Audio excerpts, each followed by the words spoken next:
Herkese tekrardan merhabalar. Kanalıma ve mutfağıma hoş geldiniz. Ekonomik peynir tarifi ile geldim. 1 kilo sütten 1,5 kilo kaşar nasıl yapılır? Bunun tarifini vermek istiyorum. Tarifimize hiç bekletmeden direkt başlayalım. 1 litre sütü uygun bir tencereye alalım.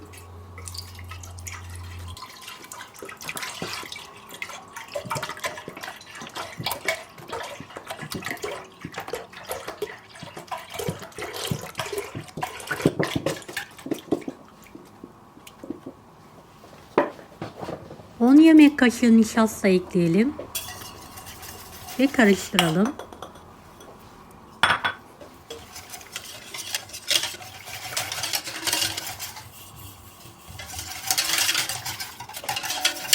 ...200 gram kaşarı küçük küp halinde keselim.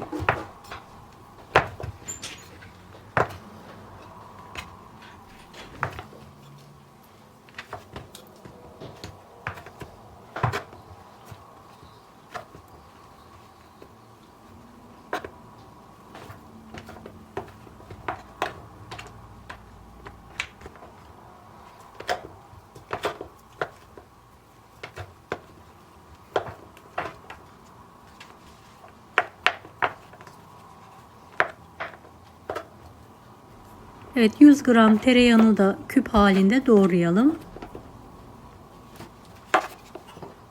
Tüm malzemeyi tencerenin içine alalım.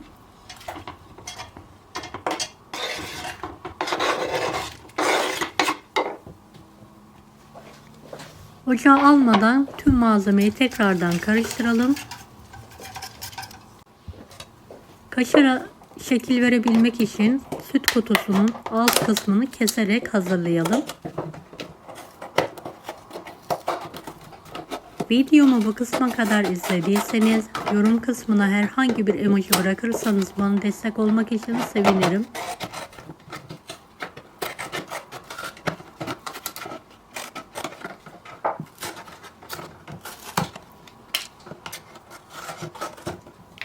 Evet, kalıbımız artık hazır. Ocağımızı orta ateşe alalım ve başından hiç ayrılmadan sürekli karıştırarak pişirelim. 1,5 tatlı kaşığı tuz ilavesi yapalım.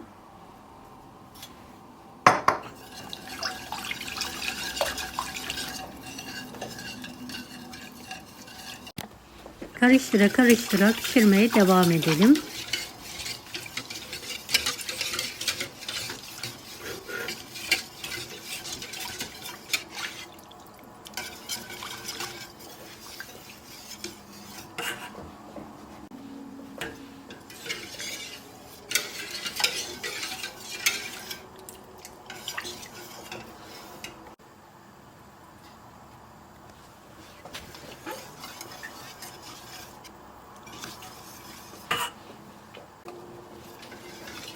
Evet, kaşarımız yavaş yavaş olmaya başlıyor.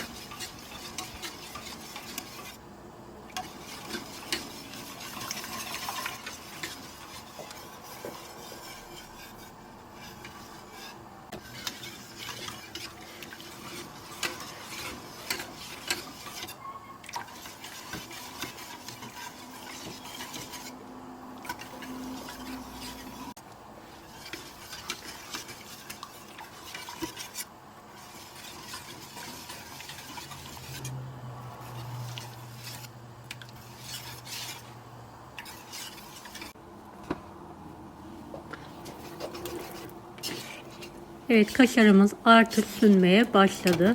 Ocağın altını kapatmadan pişirmeye devam edelim.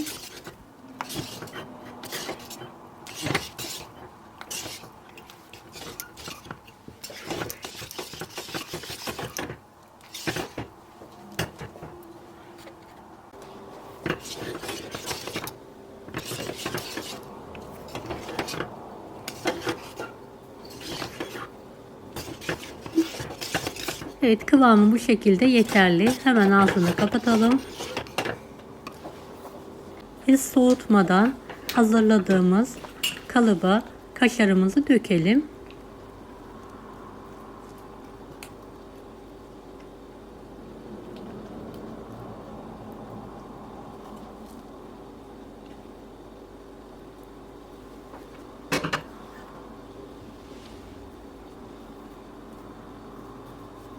Üzerini düzeltelim.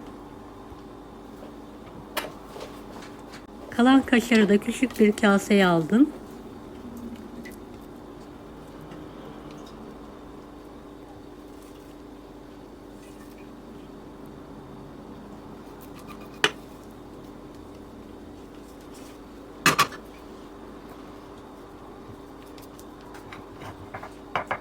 Evet, kaşarımızı kendi halinde soğutmaya bırakalım.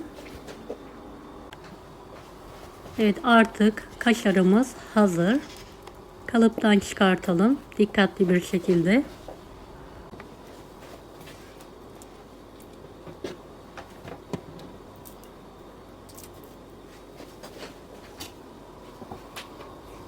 Evet, gördüğünüz gibi artık hazır. Dilimleyerek servis yapabiliriz. Kıvamı marketten aldığımız kaşardan bir farkı yok. Gördüğünüz gibi lezzeti de.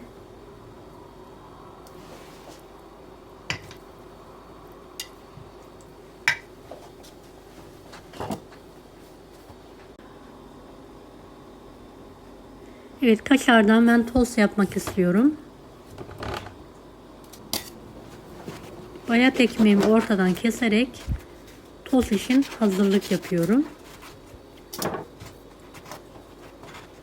Kaşar peynirlerini ekmek arasına alarak üzerine ketçap ve mayonez sıkıyorum.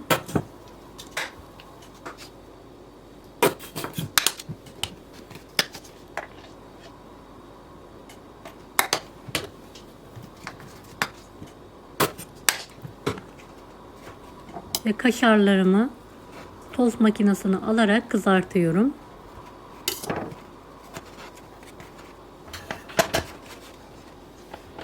Kaşar peynirini dilerseniz hellim peyniri gibi kızartarak da tüketebilirsiniz.